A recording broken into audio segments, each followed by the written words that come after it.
The confidence game of the churches. Suppose I were to tell you to give me your money and, in exchange for your money, I would absolutely promise you that the sun would rise on schedule tomorrow morning.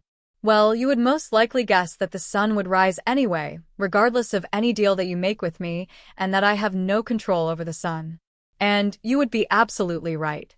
Now, suppose I tell you to give your money to the church, and in exchange the church will absolutely promise you that you will go to heaven when you die, and that if you do not do this, you will be barbecued in hell forever.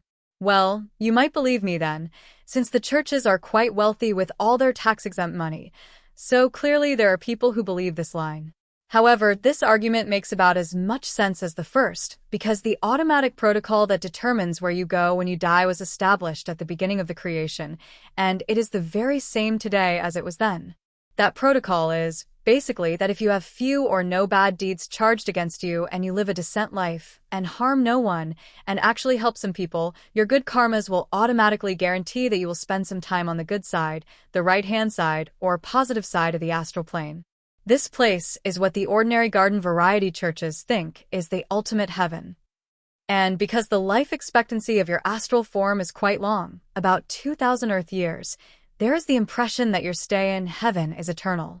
If you never saw the inside, or even the outside, of a church, never heard the name Jesus Christ, never opened a holy book of any kind, but have good karmas, you would automatically go to this place. Therefore, there is absolutely no relationship at all between the church and your destiny, which is determined by your karmas, and certainly not by some babbling minister or priest saying a bunch of mambo-jumbo. Churches are mainly social clubs.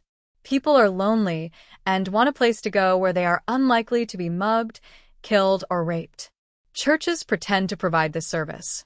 If you use the service, it is only fair to contribute to the church as payment for services rendered. But forget this nonsense about your contributions putting you in with God.